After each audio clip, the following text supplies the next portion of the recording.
오늘은 성령으로 채우라라는 제목으로 하나님 말씀 전하겠습니다. 오늘 읽은 말씀은 기독교인이라면 외우고 있는 말씀 중 하나입니다. 근데 이 말씀이 참 어렵습니다. 오늘 말씀은 단순하게 그냥 와인에 취하지 않으면 되는 거 아니냐, 포도주에 취하지 않으면 되는 거 아니냐, 이런 뉘앙스가 아닙니다. 오늘 말씀을 잘 이해하시려면 구약 성경부터 차근차근 살펴보아야 합니다. 저번 주일에는 성만찬이 있지 않았습니까? 그리고 구약 성경과 저번 주일에 우리가 실제로 행했던 성만찬과도 관련된 게 오늘 말씀입니다. 그래서 오늘은 예수님을 기념하는 그런 성만찬 말씀과 같이 살펴보도록 하겠습니다. 우선 구약 성경 출애굽기를 보면 이스라엘 백성들이 하나님의 인도로 출애굽하지 않습니까? 그 후에 하나님께서 모세를 통해 시내산에서 율법을 수여하십니다. 그 중에 출애굽기 24장 8절 굉장히 중요합니다. 출애굽기 24장 8절 같이 읽어보겠습니다. 모세가 그 피를 가지고 백성에게 뿌리며 이르되 이는 여호와께서 이 모든 말씀에 대하여 너희와 세우신 무슨 피? 언약의 피니라. 언약의 피니라 라고 되어 있습니다. 그래서 언약의 피는요, 모세 율법과 관련이 있다 인지하고 넘어가겠습니다. 이 언약이 나중에 새 언약으로 발전이 되기 때문에 그렇습니다. 읽진 않겠지만 출애굽기 29장 40절, 레위기 23장 13절에 보면 포도주는 하나님께 제사를 드릴 때 마지막에 사용하는 제물 중 하나입니다. 그 제사를 전제라고 합니다. 전제.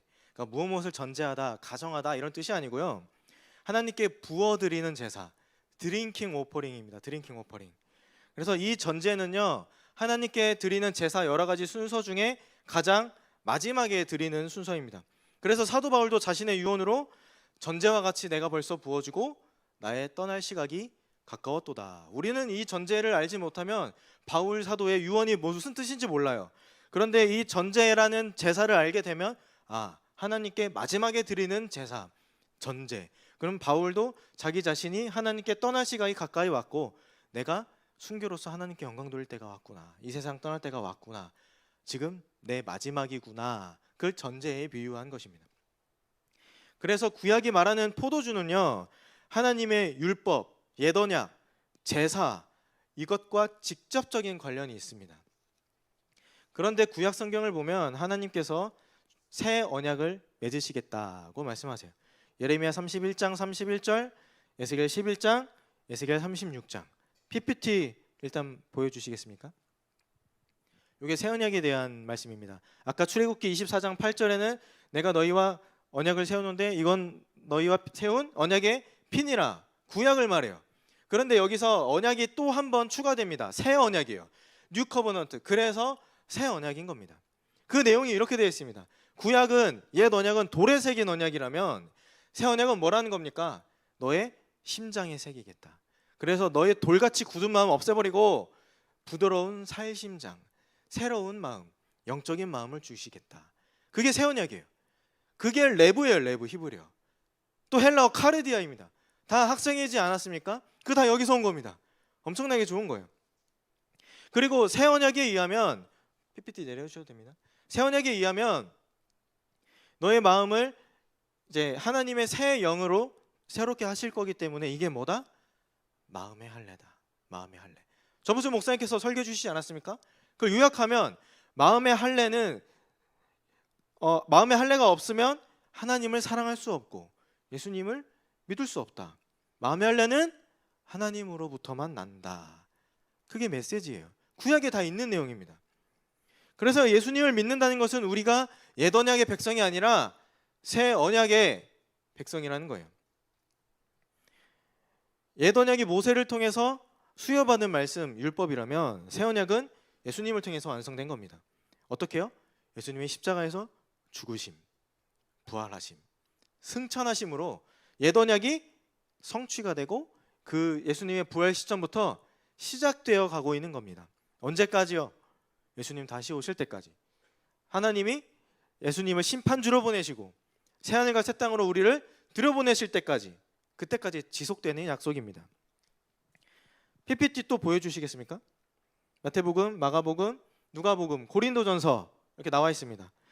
너무 기니까 읽진 않겠습니다. 이건 새 언약에 대한 말씀인데요.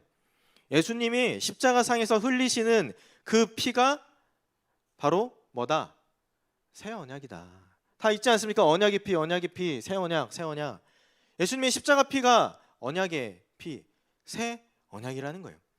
그래서 이 말씀에 의하면 예수님이 바로 새 언약을 성취한 거다. 그런데 이 말씀 어떤 말씀입니까? 성만찬 때 하신 말씀입니다. 성만찬. 성만찬 때 뭐예요? 포도주 마시지 않습니까?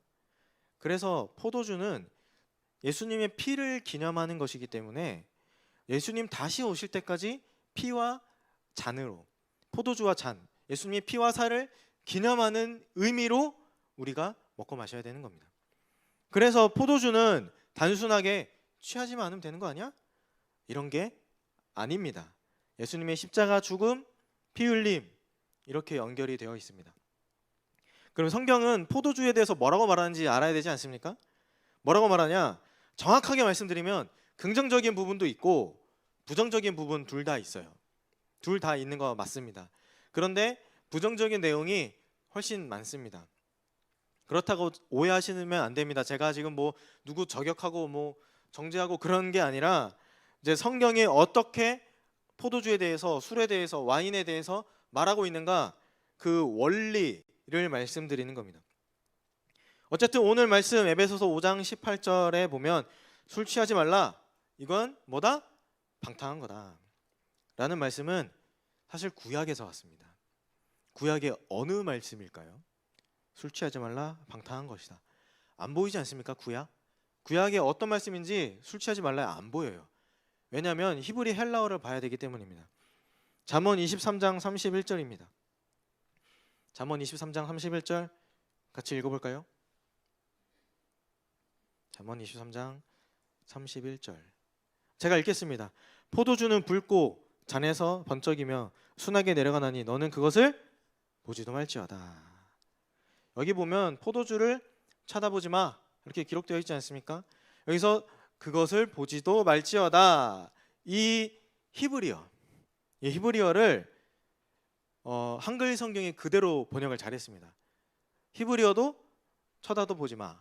한글 성경도 그것도 쳐다보지 말지어다. 번역 그대로 잘했어요. 근데 문제는 헬라어입니다. 이 쳐다도 보지 말라를 헬라어로 이렇게 번역될 때 어떻게 됐냐? 포도주에 취하지 말라로 번역됐습니다. 그래서 신약 성경과 헬라어 신약 성경과 한글 신약 성경에 포도주에 취하지 말라라고 되어 있는 거예요. 한번 PPT 보여주시겠습니까?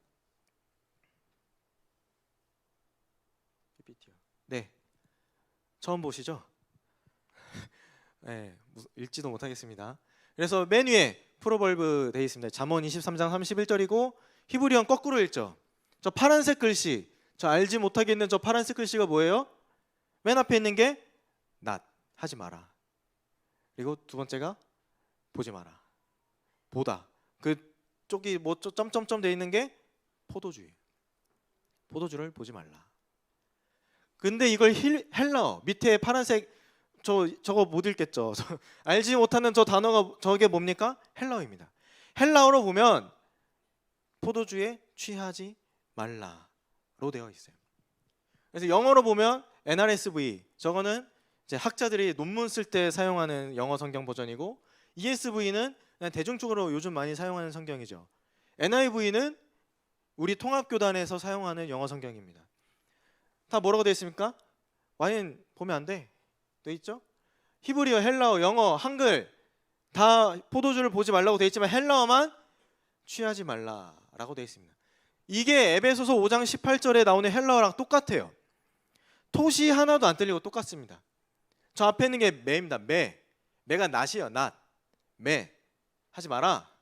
메티스 캐스테 취하지. 그럼 취하지 말라겠죠. 뒤에 오이노 와인이랑 비슷하죠. 발음이 와인, 오이노 와인에 취하지 말라. 저기 어디서 왔다고 잠언 옆에 그대로 보니까 똑같습니다. 그래서 히브리 성경에서 헬라어 성경으로 번역되는 과정에서 포도주를 쳐다보지도 말라 이게 취하지 말라로 번역이 됐고 한글 성경에 취하지 말라로 그대로 나오는 겁니다. 내려주셔도 됩니다. 그러면 이거를 바울이 교회 현장에서 안 가르쳤을까요? 바울이 안 가르쳤겠습니까? 토요일이나 성경 공부나 주일 설교 말씀 때 가르쳤다고요. 성도들은 알았습니다. 이 정도 내용은. 그래서 바울이 가르쳤던 술 취하지 말라라는 말씀은요, 결국에는 포도주를 쳐다보지도 말라. 굉장히 어려운 말씀입니다. 이어서 중요한 게 또 있습니다. 헬라인들의 문화입니다. 구약 성경 근거는 이렇습니다. 방금 설명드린 대로. 그러면 바울은 헬라 시대의 사람 아닙니까? 그러면 헬라인들의 술 문화를 알아봐야 됩니다. 취하는 것은 헬라인들의 심포지움이라는 그런 파티 문화에서 왔습니다. 심포지움이라는 파티. 뭐 플라톤의 심포지움이라고 있습니다. 책도 향연이라는 걸로 번역됐는데 여기서 많이 취했어요. 취하게 많이 그게 문화였습니다. 그리고 이 심포지움이란 문화가 로마 제국 시대에는 발전해서 남편과 아내들이 이 심포지움 파티에 참석합니다. 그리고 어떻게 합니까? 예, 됐다 취합니다. 많이 취해서 방탕해지고 도덕적으로 타락했습니다. 발전한 거예요. 예를 들면 이렇습니다. 이제 교회 근처 이렇게 길 가다가 누가 쓰러진 겁니다. 이렇게 푹 쓰러졌는데 사람들이 그럼 몰리지 않습니까? 뭐 어떻게 된 거야? 막 119도 부르고. 근데 알고 보니 심전도사인 거예요. 교회 입구에서 누가 픽 쓰러져서 이렇게 자고 있는데 알고 보니 심전도사입니다. 그럼 어떻게 됩니까? 성도들이 우리 전도사님인데? 하면서 우리 전도사님 대박이야. 심포지움에 참석했다가 거기서 취하셔가지고 어쨌든 또 교회에 오셨네? 하면서 근데 거기서 쓰러지셨대. 소문 다 나지 않겠습니까? 그래서 이거 하지 말라는 거예요. 바울 사도께서. 그렇게 하지 마라. 기독교인들은 그러면 안 된다. 왜 기독교인들이 술에 잔뜩 취하냐? 그러면 안 된다. 보기 안 좋지 않습니까? 그리고 또 알아야 될 게 있습니다. 예수님 당시 헬라인들이 숭배했던 신이 있습니다. 디오니소스라는 신인데요. 이 신은 그리스 로마에서 술을 담당하는 신입니다. 특히 포도주요. 그래서 술 취하지 말라라는 바울의 그런 권면은 구약 성경에도 근거가 있고 헬라인들의 심포지움이라는 술 문화에도 근거가 있고 특히 그리스 로마 신화에 나오는 그 디오니소스를 당시 헬라 사람들은 실제로 섬겼기 때문에 그래서 술 취하지 말라. 술에 취하면 뭐가 되는 거예요? 디오니소스를 숭배하는 게 되는 것이기 때문입니다. 굉장히 무서운 겁니다. 디오니소스 축제일이 있습니다. 공휴일이에요, 공휴일. 유대인들은 6월절 공휴일이고 우리는 추석과 설날의 공휴일이지 않습니까? 어린이날도 있고 그런 것처럼 그리스 로마 시대 때는 각 신들마다 지켜야 되는 의무적으로 지켜야 되는 공휴일이 있습니다. 의무예요, 의무. 다 지켜야 돼요. 그래서 디오니소스 축제일이 되면 포도주와 술에 잔뜩 취해서 거리에 널브러져도 됩니다. 그땐 돼요. 구글에 치면 다 나옵니다. 디오니소스 축제일 딱 치면 벽화, 그 관련 역사 자료들 다 나옵니다. 그래서 이때 거리에서 온갖 방탕한 짓을 저지른 것이 합법이고 기본이 되는 날이 디오니소스 축제일이에요. 아테네를 숭배했던 곳이 에베소입니다. 아테네 여신 들어봤죠? 에베소서지 않습니까 지금? 에베소에서는 아테네의 여신을 섬겼어요. 그리고 제우스를 숭배했던 곳이 버가모입니다. 버가모. 계시록 2장 13절인가요? 거기 보면 버가모 교회의 사자에게 편지하면서 내용이 거기에는 사탄의 권자가 있느니라. 버가모에 가면 제우스 신전이 있고 거기에 제우스가 딱 앉아 있습니다. 버가모 사람들은 사탄의 권자라면 다 알아요. 그 제우스 신전인데 다 압니다. 그리고 포세이돈은 고린도가 섬겼습니다. 고린도는 항구 도시이기 때문에 항해를 많이 해요. 지중해나 이렇게 로마로 가는 길을 항해합니다. 그래서 포세이돈에게 잘 보여야 되기 때문에 포세이돈을 섬겼어요. 그럼 디오니소스를 숭배하던 신이 어디냐? 데살로니가입니다. 데살로니가가 디오니소스를 직접 숭배했던 도시예요. 데살로니가 전서 5장 7에서 8절 다 같이 읽어보겠습니다. 데살로니가 전서 5장 7에서 8절 시작. 자는 자들은 밤에 자고 취하는 자들은 밤에 취하되 우리는 낮에 속하였으니 정신을 차리고 믿음과 사랑의 호심경을 붙이고 구원의 소망의 투구를 쓰자. 아멘입니까? 왜 이런 말씀을 바울 사도께서 하셨습니까? 디오니소스 숭배 때문에 그렇습니다. 거기가 기본 베이스니까요. 밤에 자고 밤에 취하고 디오니소스를 숭배하면 밤에 자고 밤에 취하는 거예요. 그런데 우리는 예수님을 섬기기 때문에 낮에 속하였으니까 밤에 자고 취하면 된다 안 된다? 안 된다. 그래서 어떻게 해라? 정신 차려라. 사랑과 믿음의 호신경을 붙이고 구원의 소망의 투구를 쓰자. 에베소서 6장에도 비슷한 말씀 나옵니다. 로마서에도 나오고요. 취하지 말라는 거. 그러니까 이게 다 헬라인들의 우상 숭배와 관련이 있다는 겁니다. 숭배가요. 중요한 게 헬라인들은 술에 깊게 취하면 디오니소스 숭배와 아주 깊게 연관돼서 디오니소스와 하나가 된다고 생각했습니다. 우리는 예수님을 믿으면 성령이 내 안에 거하시죠. 그래서 하나님과 이제 동행하면서 하나님의 자녀라고 부름을 받습니다. 근데 술에 잔뜩 취하면 디오니소스와 하나가 된대요. 굉장히 무서운 말씀 아닙니까? 그래서 취하지 말라는 것은 디오니소스 숭배와 관련이 있습니다. 헬라 문화는 기본적으로 다신 문화이기 때문에 디오니소스나 그리스도라 불리는 예수나 그냥 많은 신 중에 신 아니냐? 그렇게 생각했습니다. 초신자들이요. 그래서 디오니소스 축제일 때 포도주에 취하는 거나 성만찬 때 포도주 마시는 거나 별 차이가 없다고 생각했을 거예요. 문화가 그러니까요. 그래서 취하지 말라고 바울 사도께서 권면하신 거고, 그렇게 디오니소스 우상 숭배일처럼 잔뜩 취하다가 포도주도 성만찬 때 잔뜩 취해서 교회에서 사고 나면 어떻게 됩니까? 안 되잖아요. 그래서 포도주에 취하지 말라라고 경고한 것입니다. 그러면 대신은 어떻게 해라? 성령으로 나를 채워라. 포도주를 나를 채우면 성령으로 나를 채울 수 없고, 성령으로 나를 채우면 포도주로 나를 채울 수 없다. 불가분의 관계예요. 두 개가 떨어질 수 없습니다. 그리고 고대인들이 만든 포도주는 매우 독했다고 합니다. 물로 20배 정도 희석해서 마셨습니다. 그래서 초대교회는 어떤 때든지 어느 경우에든지 아주 연한 포도주, 물과 가까운 포도주를 마신 겁니다. 디오니소스는 아주 진한 포도주, 원액을 마셨다면 초대교회는 아주 연한 포도주를 마신 겁니다. 비교가 됩니다.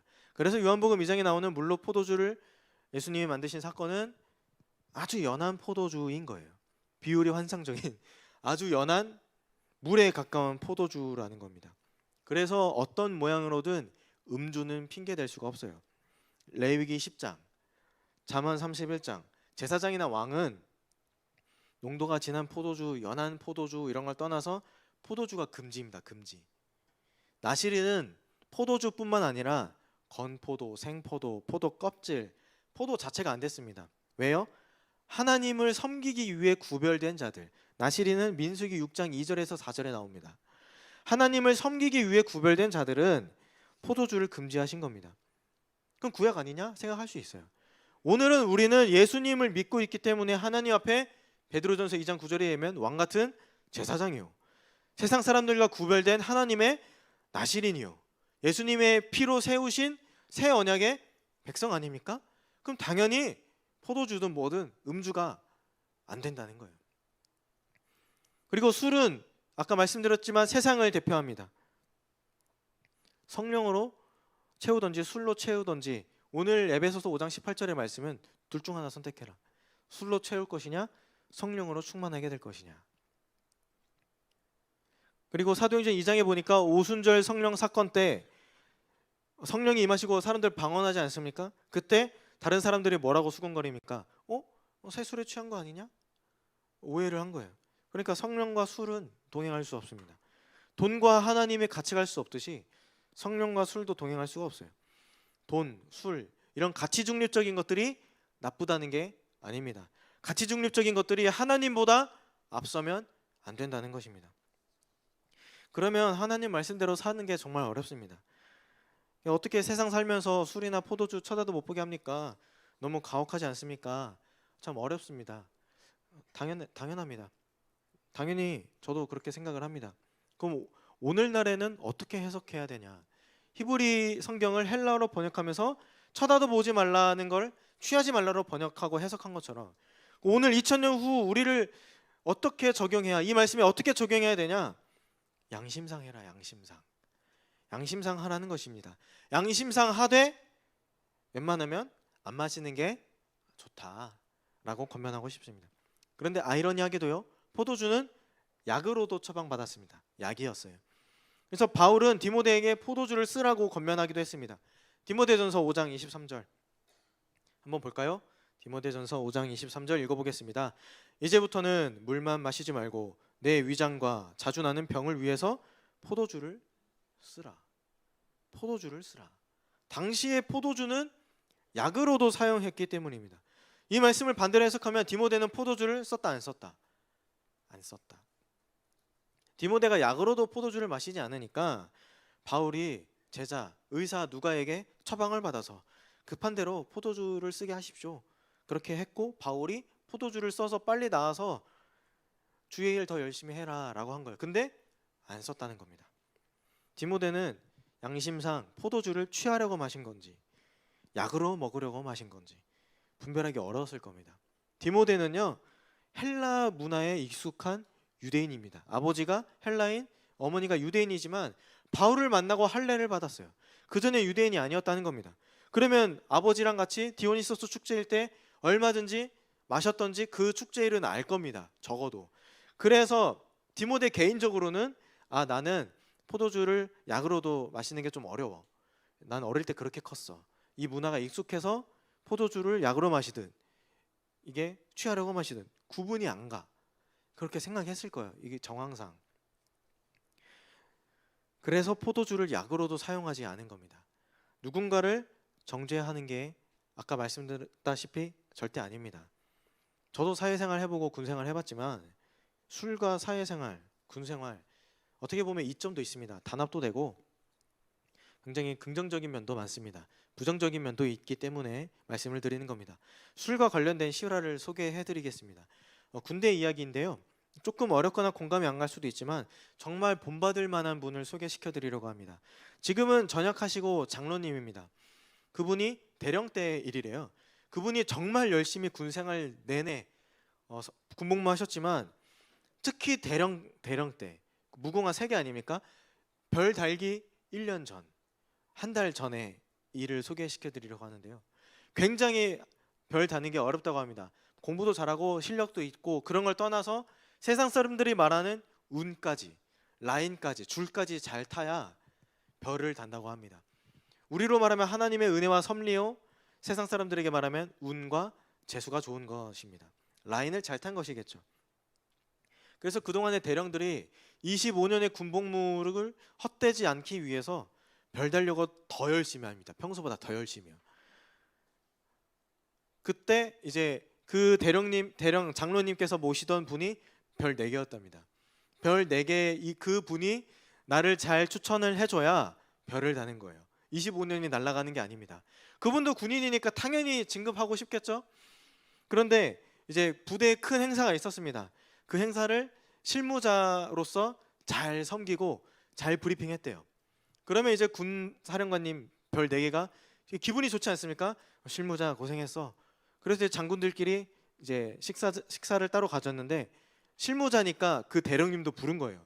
야 너도 와 해서 갑자기 불려갔댄다. 갑자기 불려갔는데 아니나 다를까 가니까 대령 수고했어. 술 한잔 받지? 이렇게 된 겁니다. 오늘날 얘기가 아니고요. 옛날 얘기입니다. 옛날 얘기. 술 한잔 받지? 했는데 그분은 입대할 때부터 한 번도 술을 입에대지 않았다고 합니다. 이제 그렇게 25년을 다녀왔는데 그 순간 한 달 남겨놓고 진급 한 달 남겨놓고 이제 시험 테스트가 닥친 겁니다. 그 군사령관이 나쁘다 이게 아니고 그분에게 개인적으로 테스트가 찾아온 거예요. 술 한잔 받지? 그때 그 대령 장로님이 뭐라고 하셨냐? 저는 기독교인이라 술을 마시지 않습니다. 죄송합니다 군사령관님. 이렇게 된 거예요. 분위기가 어땠겠습니까? 자, 이렇게 됐겠죠. 엄청 싸늘해졌다고 합니다. 그래서 군사령관님이 술잔 이렇게 탁 놓더니 야 임마 기독교인이면 너만 술 안 마셔? 이렇게 혼내셨대요. 그 말은 뭐예요?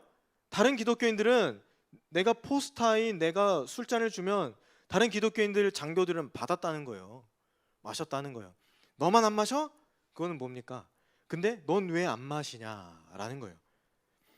그래서 그 대령님이 되게 좀 분위기도 험악하고 도망치듯이 나왔대요. 죄송합니다 하고 나왔다고 합니다. 그리고 나오면서 이렇게 하늘을 쳐다보고 생각했답니다. 난 끝났구나. 한 달 전의 일이니까요. 난 끝났구나. 그분이 날 추천해줘야 내가 별을 달까 말까인데.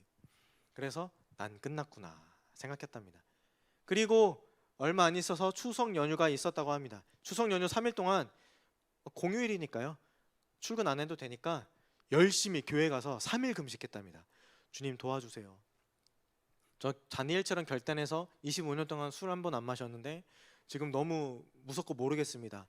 근데 그분 그때 드린 기도, 저를 진급시켜서 사용하실 거면 저를 사용해 주시고 저는 떨어져도 내려놓겠습니다.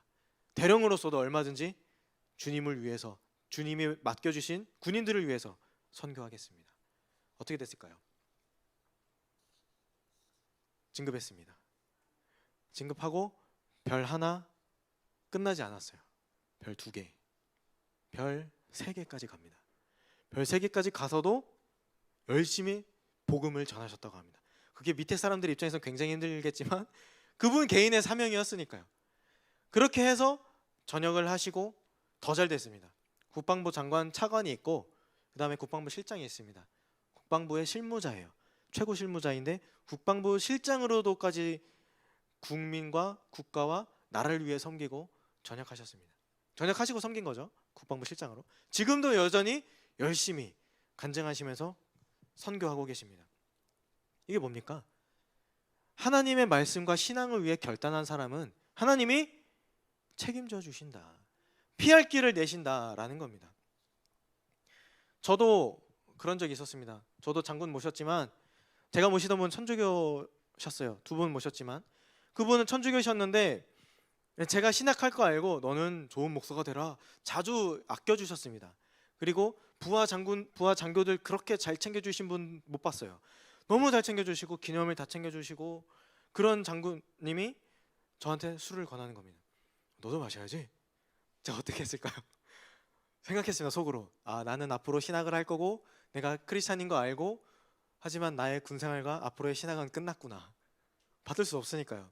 아, 나 최전방으로 가겠구나.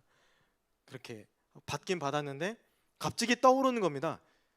아, 단장님 죄송합니다. 제가 단장님 운전병이라 이따가 수행해야 될 것 같아서 못 마실 것 같습니다.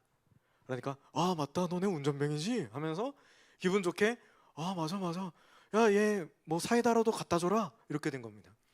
저도 느꼈습니다. 아 신앙과 말씀대로 결단한 자에게는 피할 길을 내시는구나. 그리고 저는 좌천되지 않았습니다. 그렇게 잘 마쳤습니다. 그때가 제일 떠올라요. 아찔했습니다. 진짜 식은땀 나고 어떡하지 난 신학한다고 다 말했는데 그때 피할 길을 내시는 하나님을 그 5분 사이에 저도 느꼈습니다. 저는 다시 말씀드리지만 누군가 정죄하는 게 아닙니다. 그럴 수 있습니다. 술 마실 수도 있어요. 성경 말씀대로 목회자가 똑바로 가르치지 않았기 때문에 그런 일이 발생하는 겁니다.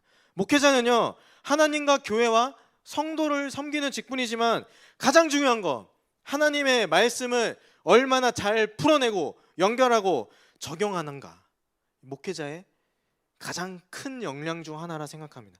그래서 사람을 기쁘게 할 때도 있고 사람이 듣기 좋은 말을 할 때도 있지만 주님의 마음을 주시면 듣기 어려운 말, 듣기 싫은 말, 듣기 힘든 말, 전하기 어려운 말도 하는 게 주님을 기쁘게 하는 주의 종이라는 거예요. 사도 바울처럼. 사도 바울도 내가 사람을 기쁘게 하면 주의 종이 아니다. 저번 주에 성찬식이 있었습니다. 예수님의 십자가 희생을 기억하고 주님이 흘리신 피, 찢기신 살, 이것을 기념하는 것을 주님 다시 오실 때까지 전하는 것, 우리의 책무입니다. 그리고 수능도 한 달 앞두고 있습니다. 다음 주 전도축제도 앞두고 있습니다. 그래서 무슨 말씀을 전할까 고민 정말 많이 했습니다. 여러 가지 상황 속에 고등부가 있는데 어떤 말씀을 해야 되나요? 주님 저 정말 모르겠습니다. 그때 주님 주신 말씀, 감동을 주셨습니다. 원리 원칙을 전해라. 저번 주에 성찬식에 있었기 때문에 이게 더 중요한 것 같다 마음이 들었습니다. 수능 잘 보고 대학 가면 뭐합니까? 다 이렇게 넘어가는데 그래서 고3 여러분들이 수능도 앞두고 있지만 그 지금 당장 수능 잘 보고 대학에 들어가서 술 취하고 거리에 널브러져 있는 것보다, 기독교인이라서 술 마신다고 말 못하는 것보다 거룩한 왕따가 될지언정 나는 이 말씀을 전해야겠다. 왜? 성만찬과도 관련이 있기 때문에. 그래서 전하는 겁니다. 말씀 마치겠습니다. 오늘 굉장히 어려운 말씀입니다. 오늘 이 말씀을 전한 이유는 우선 여러분들이 앞으로 신앙생활 결단하면서 살아갈 텐데, 술과 관련된 논쟁, 포도주와 관련된 이야기 생겼을 때 여러분에게 조금이나마 제시해주고 싶었습니다. 성경이 이렇게 말하고 있어. 이렇게 풀어주면 디펜스는 되잖아요. 정죄는 못할지언정 디펜스는 되잖아요. 술 취하지 말라는 말씀, 성령 충만하라, 술에 취하지 마라, 대비가 됩니다. 구약 성경에 언약과 관련되어 있습니다. 디오니소스 숭배와 관련되어 있습니다. 헬라 심포지움 문화와 관련되어 있습니다. 성만찬, 예수님의 십자가를 그 찢기신 살과 흘리신 피를 기념하는 성만찬과도 관련이 있습니다. 그래서 우리가 포도주를 취하도록 마실 수밖에 없습니다. 그럴 수밖에 없는 이유가 네 가지나 돼요. 그래서 성령으로 채우다를 영어로 보면 be filled, 채웠다. 뭘로? with the spirit. 이게 한국말로 성령 충만으로 번역되어 있지만 오늘 설교 제목이 뭡니까? 성령으로 채워라. 술로 나를 채울 것인가? 성령으로 나를 채울 것인가? 세상의 것으로 나를 채울 것인가? 하나님의 것으로 나를, 하나님의 영으로 나를 채울 것인가? 결단하라는 겁니다. 취하는 기준 사람마다 다릅니다. 각자의 양심에 맡기겠지만 성만찬과 약으로 먹을 때, 술을 약으로 먹을 때도 있지 않습니까? 성만찬과 약으로 먹을 때 외에는 양심상 하셨으면 좋겠습니다. 그래서 웬만하면 안 마시길 권해드립니다. 그리고 그래서 우리 영락고등부, 특히 고3 수능생들은 대학에 가서도 술로 나를 채우는 것이 아니라 성령으로, 하나님의 영으로 나를 채우고 하나님을 지금처럼 잘 찬양하셨으면 좋겠습니다. 에베소서 5장 19절에는 성령으로 나를 채우라, 그 다음에 시와 찬양과 신령한 노래로 서로 화답하며, 성령 충만은 하나님 찬양하는 거예요. 17절에 보면, 5장 17절에 보면 주의 뜻이 무엇인지 헤아리는 게 성령 충만인 거예요. 반면에 어리석은 자는 뭡니까? 성령으로 충만하지 못하고 술로 나를 채우고 그거 주의 뜻을 분별하지 못하는 자라는 겁니다. 사실 이 말을 전하는 저도 성령으로 과연 채워져 있는가 솔직히 자신은 없습니다. 그러나 하나님을 사랑하고 예수님을 믿으면서 성령께서 내 안에 계시는 걸 의지해서 저 자신에게 하는 말로 권해드렸습니다. 그래서 뜻을 정한 다니엘처럼, 바울의 뒤를 이어 복음을 전한 디모데처럼, 아까 말씀드렸던 그 장로님처럼 우리 영락고등부도 하나님께서 사용하시는 귀하고 위대하고 거룩한 주님의 도구가 되기를 진심으로 간절히 기원하고 축복합니다. 기도하겠습니다.